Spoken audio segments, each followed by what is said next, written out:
আসসালামু আলাইকুম। আজকের রেসিপিতে আপনাদের দেখাচ্ছি খুবই সুস্বাদু একটি রেসিপি, ক্যারামেল সিমাই রান্না করে। আর শুধু ঈদ না, যে কোনো সময় সিমাইটা খেতে খুবই মজার লাগে। তাহলে চলুন পুরো ভিডিওটি দেখে নিই কীভাবে ক্যারামেল সিমাইটা রান্না করি। প্রথমে এখানে আমি প্যানে দিয়ে দিব 2 টেবিল চামচের মতো ঘি। ঘিটা দেওয়ার পরে আমি এর ভেতরে দিয়ে দিচ্ছি এখানে 2 রকমের বাদাম কুচি নিয়েছি, সেই সাথে কিশমিশ, দারুচিনি, এলাচ, তেজপাতা।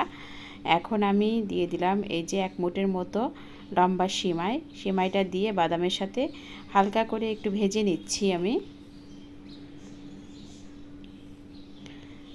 যখন একটু হালকা লাল হয়ে আসবে তখন এই সিমাইগুলো নামিয়ে নিতে হবে। তারপরে এই প্যানে আমি দিয়ে দিব 1/2 কাপের মতো চিনি আর সামান্য একটু পানি। এখন আমি এই চিনিটা ক্যারামেল তৈরি করে নেব। চিনিটা জাল দিতে দিতে যখন একটু লাল হয়ে আসবে তখন এর ভিতরে 3 কাপের মতো লিকুইড দুধ দিয়ে দিলাম। এখানে দুধটা আমি আগে থেকে জাল করে নিয়েছি। এখন এই ক্যারামেলের সাথে দুধটা ভালো করে মিশিয়ে নিচ্ছি।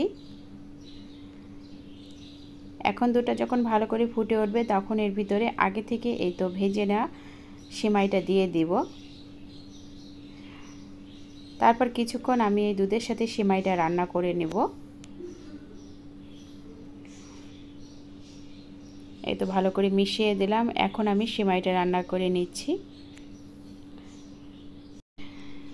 সিমাইটা এখানে আমার রান্না করে নেওয়া হয়ে গেছে। দুধটা একটু ঘন হয়ে আসলে এখন এই সিমাইটা নামিয়ে নিতে হবে। আর এই গরমের দিনে ঠান্ডা ঠান্ডা এভাবে রান্না করে সিমাইটা খেতে অনেক মজার লাগবে। এখন একটি বাটিতে আমি নামিয়ে নিচ্ছি। এভাবে আপনারা খুব সহজে এই সিমাইটি রান্না করে খেয়ে দেখতে পারেন, অনেক বেশি মজার হবে।